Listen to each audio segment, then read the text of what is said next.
성도 여러분, 주님의 평강이 오늘 우리 예배에 나오신 여러분들의 심령에 가득하기를 바랍니다. 또 우리 주님의 부활의 능력이 여러분 삶의 곳곳에 함께 하셔서 이 죽음의 변이 바이러스들, 우리에게 고통과 슬픔을 주는 이런 감옥에서 해방되시고, 또한 불안과 염려의 이 포성줄에서 해방되시는 은혜가 있기를 간절히 바랍니다. 오늘 본문은 예수님이 십자가에 죽으신 뒤에 이제 3일 새벽에 일어난 일입니다.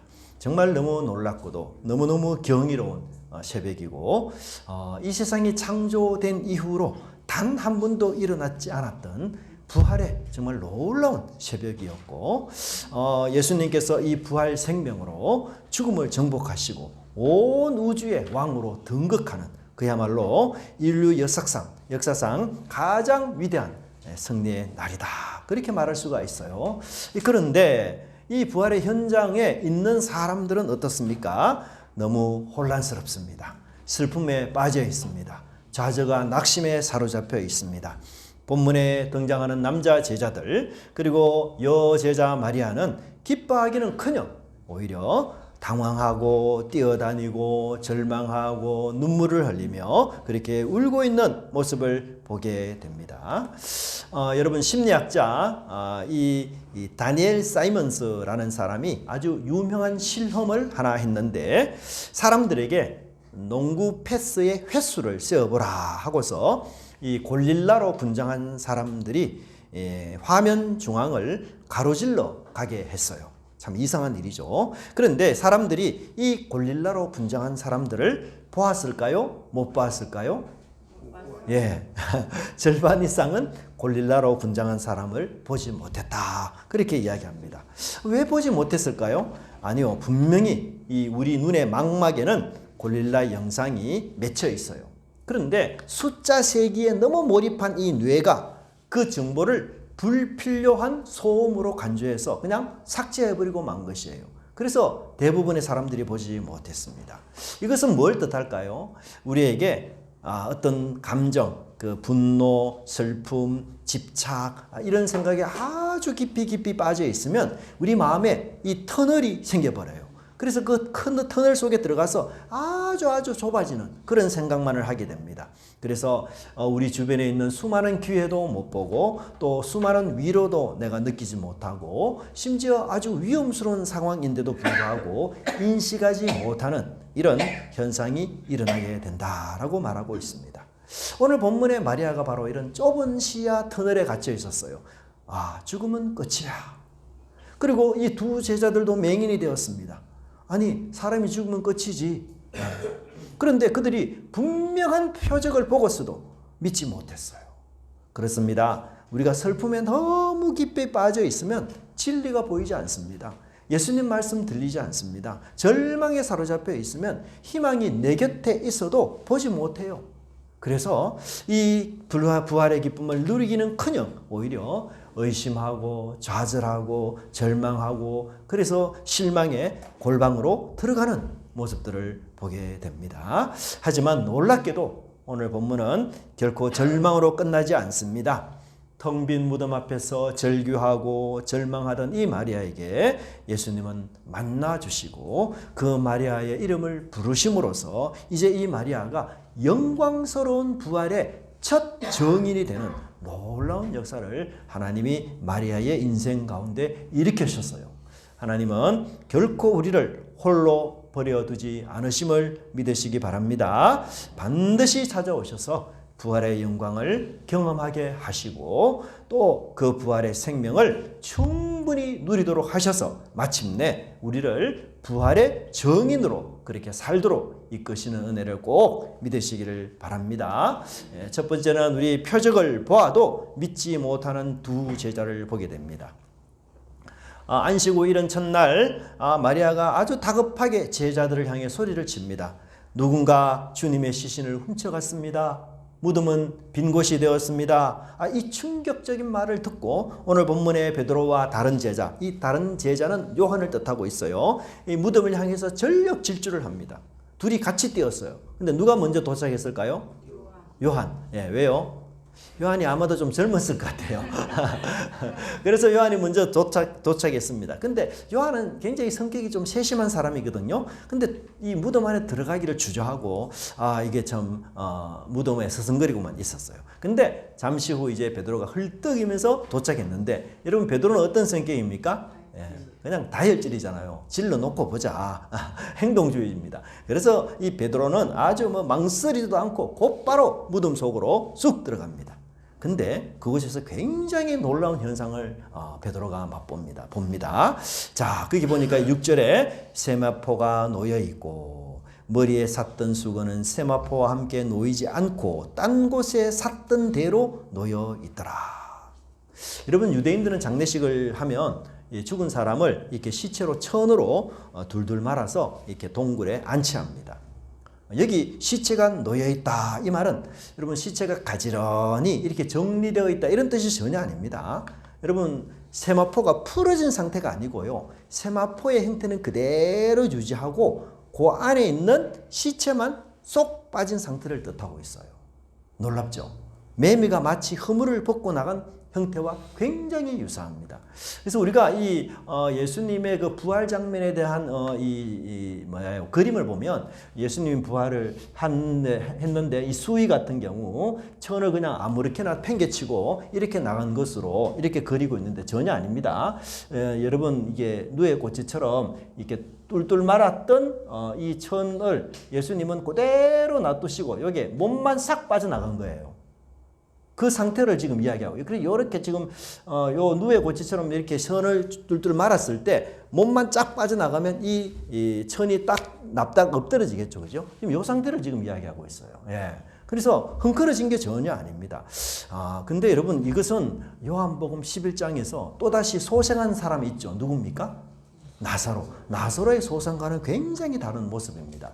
여러분 그 본문에 보면 나사로는 수족을 배로 동인 채로 나왔어요.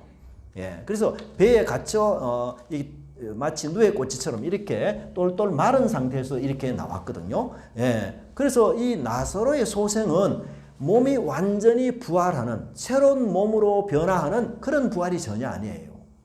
예, 예수님의 부활은 요 똘똘 마른 이 몸에서 그대로 영혼이 빠져나가지 싹 빠져나간, 그래서 더 이상 시공간에 제한을 받지 않는 새로운 몸으로 예수님이 부활하셨다라는 것을 우리에게 이야기해 주고 있습니다. 예수님께 죽음은 낡은 옷이에요. 더 이상 입을 필요가 없어요. 여러분 새 옷을 사면 어떡합니까? 낡은 옷은 의로 수거함에 버리지 않습니까? 똑같습니다. 그래서 예수님은 이 차원이 다른 새로운 생명으로 부활하셨다라고 그렇게 기록하고 있습니다. 그런데 더 놀라운 것은 머리에 샀던 수건, 이게 어떤 상태로 되어 있다고 합니까? 단정히 개켜져 있었다. 참 놀라운 겁니다, 여러분. 여러분 유대인들의 이 식사 예절에는 어떤 풍습이 있는가 하면 식사를 이렇게 주인이 하다가 수건을 이렇게 그냥 던져 놓으면은요, 아이고 수건을 막 이렇게 구겨서 던져 놓으면 식사가 끝났구나. 예, 그래서 이 잔치 자리를 식사 자리를 치워도 된다 이런 뜻이에요. 근데 주인이 갑자기 볼 일이 있어서 식사를 하던 도중에 이 자기의 수건을 이렇게 단정하게 개어 놓고 가면 주인이 볼 일 보다가 다시 앉아서 식사를 다시 하구나 이런 풍습이 있다고 해요. 근데 예수님이 이 수건을 마음대로 툭 던져 놓고 나가신 것이 아니라 반듯하게 개어서 두었다. 이 말은 뭔가 내가 다시 돌아와서 이 부활의 생명을 완성시킬 것이고 죽음을 이제는 완전히 끝장낼 것이다 라는 승리의 메시지가 이 속에 포함이 되어 있다는 것입니다. 그런데 베드로만 여러분 이 광경을 본 게 아니에요. 요한도 그 광경을 봤어요. 근데 그들의 결과가 뭡니까? 그냥 돌아가고 말았습니다. 그렇죠? 두 제자가 자기 집으로 돌아가니 너무 안타깝지 않습니까? 여러분 이 빈 무덤의 풍경은 정말 마리아가 예측한 대로 시신이 도둑받은 것이 전혀 아니었어요. 만약에 여러분 시신을 훔치러 도둑이 들어왔다면 이 도둑이 한두 명으로는 이 시신을 절대 훔치지 못해요. 왜? 이 고고학적 발굴 결과에 따르면 당시 무덤은 이처럼 이 돌로 막아 놓았습니다. 이게 이 시체를 여기 안에 안치하고 난 뒤에는 이 돌을 막아놔요. 굴려서. 그런데 이 돌의 무게가 어느 정도 되느냐? 약 1톤에서 1.5톤 정도에 해당하는 돌 무게입니다. 그러니까 이 돌이 이제 평지에 세워진 게 아니고 이렇게 좀 경사가 졌어요. 경사가. 막을 때에는 좀 쉽고, 그 다음에 이 막은 굴을 다시 올릴 때는 힘들게 이렇게 좀 물매가 지도록, 경사가 지도록 이렇게 돼 있어요. 그래서 사람을 안치하고 딱 막아 놓으면 돌이 이제 자동으로 좀 편하게 굴러가다가 이걸 다시 문을 열려면 경사가 졌기 때문에 장정 두세 명 택도 안 돼. 많은 사람들이 와서 이 돌을 굴려야만 지렛대를 심지어 이용하기도 한다 합니다. 그러니까 여러분, 도둑이 여기 한두 명이 와서는 되지도 않죠. 뿐만 아니라 이 예수님의 무덤은 누가 지키고 있었습니까? 네, 로마 군사 경비병들이 다 지키고 있었어요. 경비병들이 잠시 그 자리를 벗어났다 할지라도 언제 돌아올지 모르잖아요. 근데 1분 1초가 바쁘지 않습니까? 그런 상황인데 도둑이 굳이 막 그 피와 진물이 가득한 수건을 예쁘게 접어놓고 그럴 리가 만무하죠. 차라리 시신을 그대로 가지고 가는 게 훨씬 편하지 않습니까? 그리고 뭐 무덤 안은 여러분 도둑이 들면 어떻습니까? 다 난장판이죠. 물건 찾아가 뒤진다고 다 난장판 아닙니까? 저희들 예전에 대구의 어느 교회에 제가 부교역자로 그 이사를 갔었거든요. 근데 이사 간 그 다음 날 도둑이 들어왔어요. 마치 교회 교역자 이사를 도와주는 사람처럼 위장을 해서 저희들은 아무도 모르고 그 사람한테 그냥 맡기고 그냥 이렇게 했는데 도둑이 들어왔는데 온 집안을 다 흩어져 놔가지고 도둑이 원래 들어오면 다 그렇잖아요, 여러분. 근데 무덤이 어떻습니까? 너무너무 질서정연하게 가지런하게 모든 것이 다 되어 있고 수건은 정말 단정하게 이렇게 개켜져 있었습니다. 이것은 뭘 뜻하고 있습니까? 예수님께서 죽음의 권세를 완벽하게 깨뜨리시고 아주 평안하게 그리고 위엄 있게 승리한 모습으로 일어나셨다는 것을 뜻하고 있어요. 예수님이 허둥지둥 혹은 기절했다가 몰래 그렇게 도망친 것이 절대 아니라는 사실을 이야기하고 있습니다. 우리 죽음은 우리 주님을 결코 가둘 수가 없었던 것이에요. 근데 이 본문에서 우리가 뼈아픈 사실 하나를 맞이하는데 그것은 바로 이 제자들의 모습이었습니다. 8절에 봅니까? 그때야 무덤에 먼저 갔던 그 다른 제자도 들어가 보고 믿더라. 이게 그 다른 제자는 요한이 있거든요. 요한이 들어가서 보고 믿었다라는 말은 무슨 말일까요? 부활을 믿었다는 말입니까? 그게 아니에요. 시신이 도둑맞은 게 맞구나. 마리아가 이야기한 말이 맞구나. 이런 뜻이에요. 부활을 전혀 믿지 못했어요. 참 안타깝지 않습니까? 그 당시 정말 너무너무 위대한 표적이고 어떤 의미에서는 예수님의 마지막 표적입니다. 그런데 그 위대한 표적을 보고서도 믿지 못하니 부활을 증거하기는커녕 오히려 집으로 돌아가서 시리와 좌절에 빠지고 말았어요. 아유, 참 이상하네. 아유, 참 신기하네. 그렇게 생각만 하고 끝났다는 겁니다. 아무런 변화도 없었고, 여러분 신비하고 신기한 것 보면 여러분 변화되고 달라질 것 같습니까? 그렇지 않아요. 머리로만 이해하는 신앙으로는 이 부활의 신앙을 능력이 충만한 삶을 살 수가 없습니다. 정보로만 아는 말씀으로는 이 죽음을 이길 수가 없어요. 하나님의 말씀을 보는 렌즈가 있어야 되는 것입니다. 이 엄청난 표적이 그들에게는 여전히 불신하는 사람들처럼 아무런 표적도 되지 못하고 그냥 신기한 일로 놀라운 일로 그렇게 끝나고 만 것을 보게 됩니다. 여러분, 우리들도 이 땅을 살아가면서 수많은 기적과 표적을 요구하지 않습니까? 주님, 내 병을 고쳐주십시오. 내 사업 성공하게 해주십시오. 그런데 여러분, 조심해야 될 게 있습니다. 기적을 본다고 해서 저절로 믿음이 생기는 게 아니에요. 베드로와 요한 보십시오. 인류 역사상 가장 위대한 빈 무덤의 기적 보지 않았습니까? 단정하게 개켜진 이 세마포, 그리고 마치 누에 꼬치처럼 영혼만 빠져나간 그 놀라운 모습 보지 않았습니까? 그러나 그들 속에 하나님 말씀이 없으니 그들을 전혀 변화시키지 못했던 것을 보게 됩니다. 여러분, 말씀에 기초하지 않는 신앙은 아무리 신비한 체험을 해도 결국 두 제자들처럼 자기 집으로 돌아가게 되어 있어요. 절망의 삶으로 돌아가게 되어 있습니다.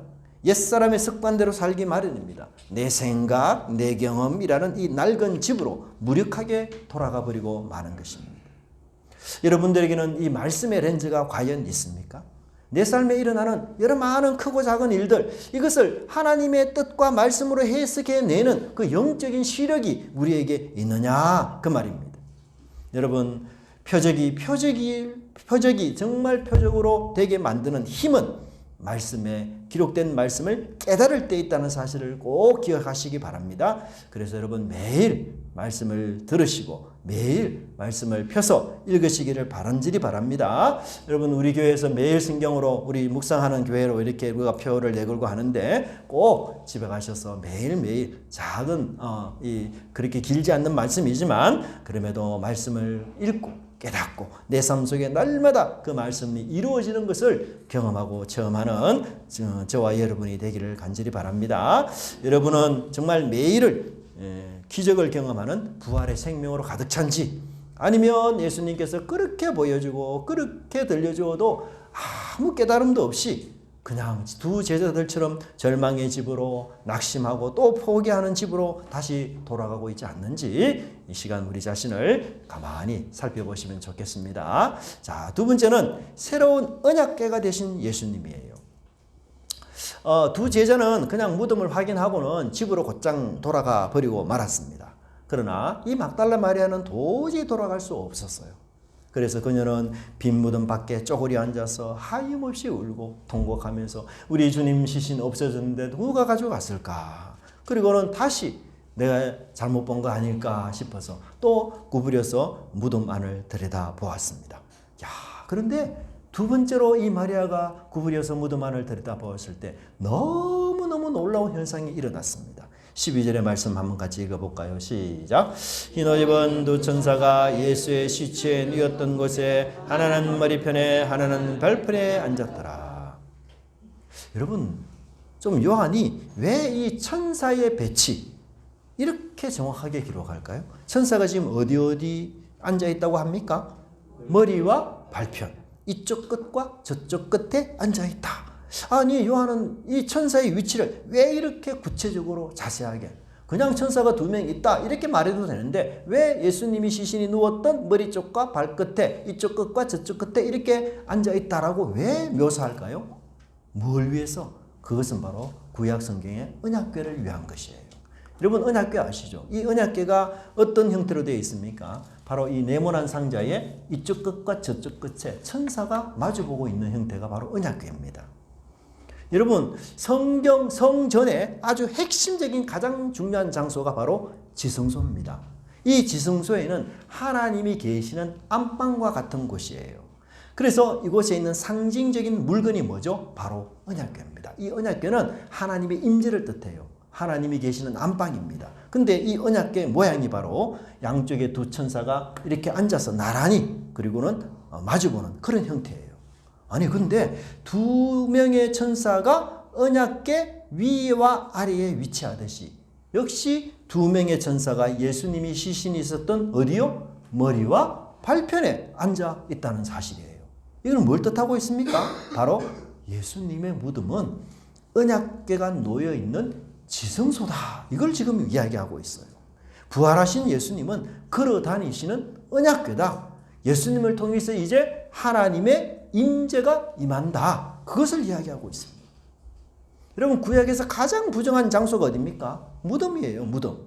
거기는 죽은 자들이 가는 곳입니다. 그런데 가장 부정한 이 죽음의 장소인 무덤을 예수님은 부활 생명으로 정결케 하시고 부활 생명으로 충만케 하겠다. 그렇게 말씀하고 있는 것이에요. 그래서 우리 성도들에게 이 죽음은 더 이상 형벌이나 징계나 심판이 결코 아니라는 것이에요. 오히려 거룩한 하나님을 만나는 그런 시간이고 하나님의 임재 앞에 나아가는 그런 부활의 능력과 생명이 충만한 시간이다. 장소다라고 말하고 있습니다. 그런데 마리아는 이 엄청난 영광의 지성소 앞에서도 뭘 하고 있습니까? 눈물 흘리고 낙심하고 절망하고 다 끝났다. 그렇게 이야기를 하고 있지 않습니까? 여러분, 기독교는 시체가 썩어가는 무덤이 결코 아니에요. 기독교는 절망의 종착역이 절대 아닙니다. 하나님은 우리가 다 끝났어, 이제 죽음뿐이야 라고 말하는 그 절망의 위치에서 어떻게 하십니까? 거룩한 임재의 장소로, 지성소로 놀랍게 바꾸시고 변화시키는 분이 우리 주님인 것입니다. 마리아는 지금 인류 역사상 가장 영광스러운 그런 우주 최고의 지성소를 들여다보고 있음에도 불구하고 그것을 깨닫지 못하니, 그것을 믿지 못하니 어떻게 해요? 울고 있고 슬퍼하고 그렇게 목 놓아 애통하고 있는 것입니다. 우리 역시 건강을 잃어버리거나 우리 사업이 좀 어려워지거나 이럴 때 빈 무덤에 통곡하지 않습니까? 누가 내 축복을 뺏어갔습니까? 근데 여러분 눈물을 닦고 영안을 열어 보십시오. 내 인생 텅 비었다 하고 통곡하는 그 절망의 무덤이 사실은 누가 와 있습니까? 두 천사가 내려 앉아 있는 거룩한 지성소라는 사실입니다. 우리에게는 끝이다, 우리는 마지막이다 라고 생각하는 그곳에 하나님은 바로 끝이라는 곳에서 새롭게 시작하시는 생명의 하나님인 것을 여러분 꼭 믿으시기를 바랍니다. 그래서 우리 절망의 무덤을 지성소로 변화시킨 분이 바로 우리 예수님입니다. 아직도 우리가 무덤 속에서 슬퍼하고 있다면 이제 부활의 주님을 믿음으로 여러분 그곳을 지성소로 바꾸시기 바랍니다. 하나님의 임재가 충만한 생명의 충만한 곳으로 여러분 바꾸시는 은혜가 있기를 간절히 바랍니다. 자, 세 번째는 바로 예수님이 둘째 아담으로 오신 분을 말씀하고 있어요. 천사들이 마리아에게 묻습니다. 여자여 어찌하여 우느냐? 마리아가 훌쩍대면서 이렇게 대답합니다. 사람들이 내 주님을 옮겨다가 어디에 두었는지 내가 알지 못함이니이다. 근데 마리아가 그때 뒤돌아보니 누군가가 서 계셨어요. 바로 부활하신 예수님이에요. 하지만 마리아는 그분이 예수님인 줄 전혀 알지 못했습니다.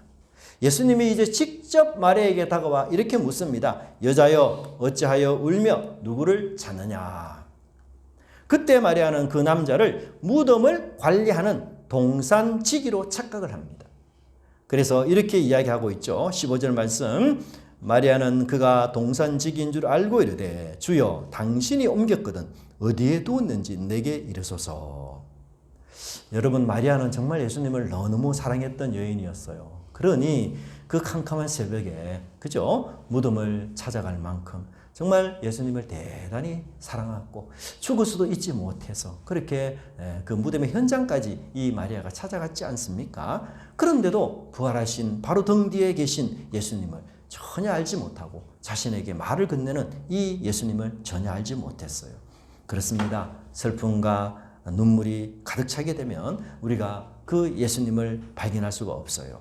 누군가가 예수님을 시체를 훔쳐갔다라는 이 절망적인 생각에 포로가 되었기 때문에 죽은 시신이라도 내가 좀 찾아서 안고 정말 실컷 울고 싶은 그런 인간적인 애정, 그것이 바로 오히려 이 살아계신 예수님을 동산지기로 착각하게 만드는 그런 우를 범했던 것입니다.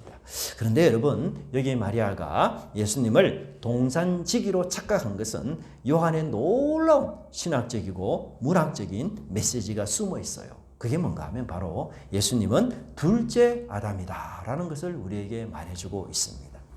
여러분 창세기를 보시면 하나님이 천지를 창조하시고 첫사람 아담을 만드셨는데 그 아담을 아름다운 에덴 동산의 청지기로 하나님이 그를 삼으셨어요. 그래서 그 아담에게 너는 동산을 가꾸고 동산을 지키는 그런 사명을 그 아담에게 주셨습니다. 그런데 이 첫 번째 동산지기인 아담이 어떻게 했습니까? 범죄에서 타락하고 동산을 망치고 쫓겨나버렸고 그 결과 온 인류는 가시덤굴과 은근귀에 살아가게 되고 죽음이 우리 인류를 점령하게 되었습니다. 그리고는 수천 년이 이제 흘렀습니다. 이제 두 번째 아담이신 예수님께서 십자가에 죽으시고 이제 이 부활의 아침에 깨어나셨습니다. 썩은 냄새가 진동해야 될 이 무덤이 생명이 싹트는 새로운 동산으로 변화시켰던 것이죠. 그래서 이 새로운 동산에서 예수님은 가장 먼저 마리아를 만나신 것을 보게 됩니다. 그렇습니다. 마리아는 오해로 내뱉은 말이었지만 그러나 영적으로는 가장 정확한 통찰이었어요. 예수님은 죄와 사망을 이기시고 망가진 우리 인생의 정원을 다시 갈아엎으시고 눈물 대신 기쁨을, 사망 대신 영원한 생명의 꽃을 피워내시는 진짜 동산지기요, 진짜 둘째 아담으로 오셨다는 것을 여러분 꼭 기억하시기를 바랍니다. 여러분 마리아처럼 우리는 우리 곁에 선 예수님 동산지기를 못 볼 때가 있습니다.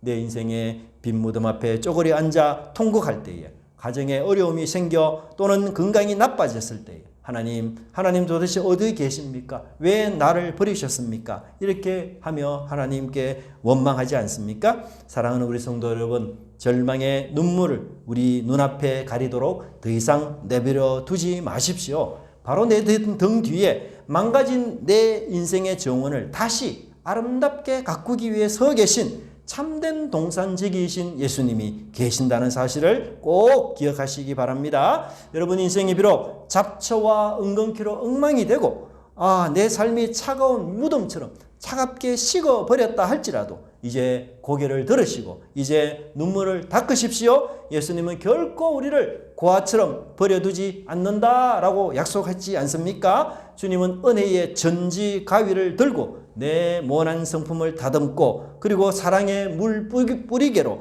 내 메마른 영혼을 적셔서 다시 찬란한 생명의 꽃을 피워내실 참된 동산지기라는 사실을 여러분 꼭 기억하시고, 이 참된 동산지기에게 여러분의 인생을 온전히 내어드려 맡기는 그런 은혜가 있기를 간절히 바랍니다. 네 번째로는 내 이름을 부르시는 목자의 음성을 여러분 꼭 듣기를 바랍니다. 자신을 낯선 이 정원사로 취급하면서 계속해서 시신만 찾고 울고 있는 이 마리아, 영적 무지에 빠져서 정말 안타까운 이런 마리아를 향해서 예수님이 드디어 입을 여십니다. 단지 예수님은 딱 한마디를 하셨어요. 그것이 무엇입니까? 마리아야. 주님은 답답하다고 꾸지람하지도 않으셨어요. 신학적인 설명을 하지도 않으셨습니다. 단지 주님은 그녀의 이름을 다정하게 부르셨습니다. 마리아야. 그때 엄청난 기적이 일어났습니다. 이 마리아의 영혼에 두껍게 가리고 있던 이 무지와 슬픔의 비늘이 순식간에 벗겨지는 역사가 일어났던 것입니다. 울부짖던 마리아의 몸을 돌이켜 이제는 주님을 똑바로 쳐다보면서 터질 듯한 감격으로 외칩니다. 라보니, 나의 선생님이여. 불과 1초 전까지만 하더라도 이 마리아는 캄캄한 무덤가에 맴돌며 죽은 시체를 찾았던 슬픔의 여인이었어요. 그러나 부활의 주님께서 그녀의 이름을 부르자 그녀는 이제 완전한 생명의 환희 속으로 빨려 들어갔습니다. 그리고는 그 주님의 명령을 듣자마자 제자들에게 아주 손살같이 달려가서 예수님께서 이 위대한 부활하셨다는 사실을 증거하는 증인이 되었다는 것을 이야기하고 있습니다. 여러분, 예수님께서 마리아라고 이 부르신 장면은 바로 우리 주님께서 선한 목자이심을 우리에게 말씀해주고 있습니다. 문지기는 그를 위하여 문을 열고 양은 그의 음성을 듣나니 그가 자기 양의 이름을 각각 불러 인도하여 내느니라. 여기 본문이 좀 잘못됐네요. 목자는 자기가 치는 양의 이름을 정확하게 압니다. 그러나 돈을 받고 일하는 사꾼은 양이 죽든 말든 도망치지만 선한 목자는 오히려 양의 이름을 부르며 생명을 다해 지키는 그런 분입니다.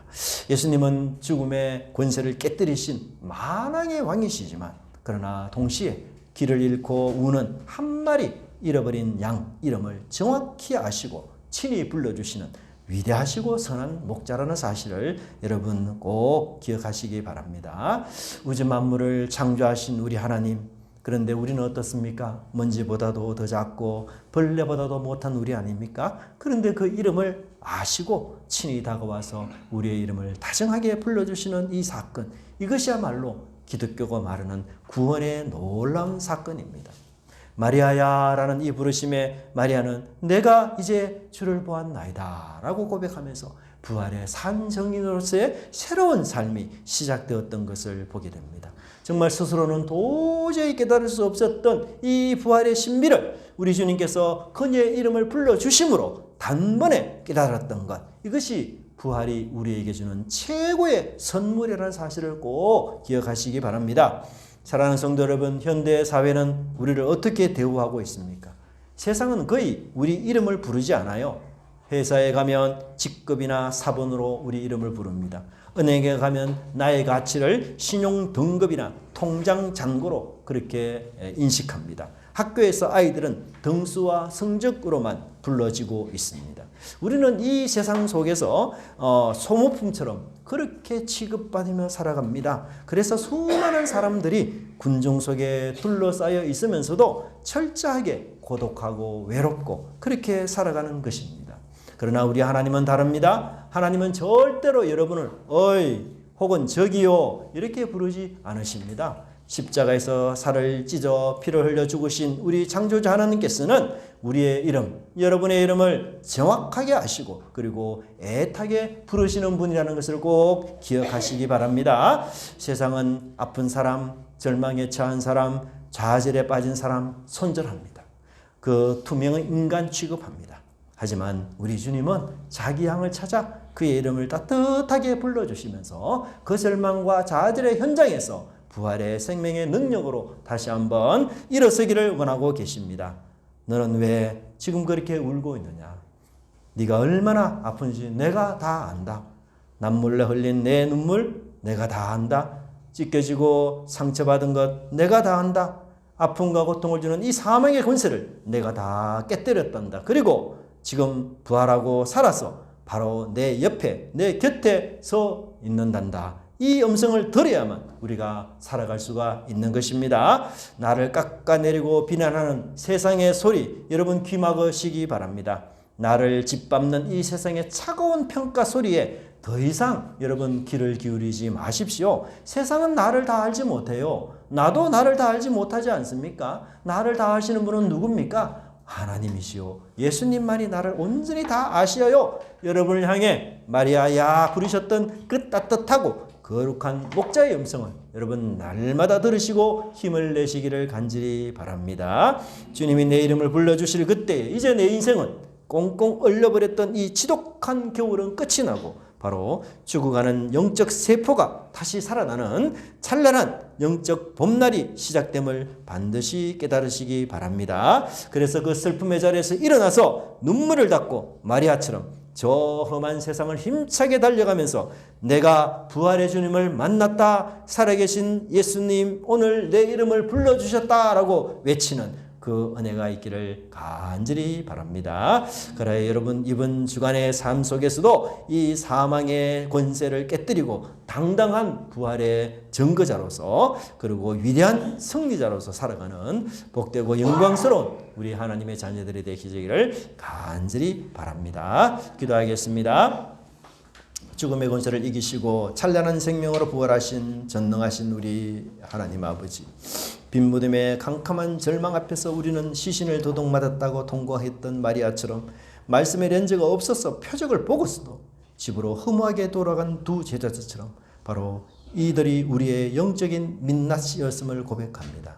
내 삶의 문제와 억울한 슬픔의 눈물로 바로 내 등 뒤에서 나를 듣고 계시는 참된 동산지기 예수님을 알아보지 못했던 영적 맹인임을 주님 용서하여 주시옵소서. 오늘 이 시간 우리에게 은혜의 빛을 비추사 우리 영혼의 굳게 닫힌 눈을 활짝 열어 주시옵소서. 이제 세상의 근심과 염려라는 이 무거운 수위를 다 벗어 던지게 하여 주시옵소서. 빈 무덤에 남겨진 단정히 개켜진 수건을 믿음의 눈으로 바라보면서 주님이 우리에게 주시는 절대적인 평안을 온전히 누리는 저희들 되게 하여 주시옵소서. 이 세상의 소음에 파묻혀 살던 저희들에게 다가오셔서 친히 우리 각자의 이름을 다정히 불러주신 그 선한 목자의 음성을 저희들이 똑바로 듣고 주님이 내 이름을 불러주실 때에 참 생명이 삭트는 창을날한 영적 봄날이 우리에게 임하는 은혜를 허락해 주시옵소서. 하나님, 저희들 보아도 알지 못하고 들어도 깨닫지 못한 때가 얼마나 많습니까? 그래서 넘어지고 연약한 존재가 아닙니까? 그렇지만 끝까지 우리를 포기하지 않으시고 좌절의 현장, 절망의 현장, 슬픔의 현장으로 찾아오셔서 부활의 능력으로 마침내 일으켜 우리를 승리하게 하시는 그 예수 그리스도의 은혜를 저희들이 믿고 의지하는 저희들 되게 하여 주시옵소서. 그리하여 세상 한복판에서 내가 주님을 보았다, 주님이 나의 이름을 불러주셨다라고 외치며 당당하게 주의 복음을 전가하는 빛의 자녀들로 저희들 사용하여 주시옵소서. 감사드리고 예수님 이름으로 기도드리옵나이다. 아멘.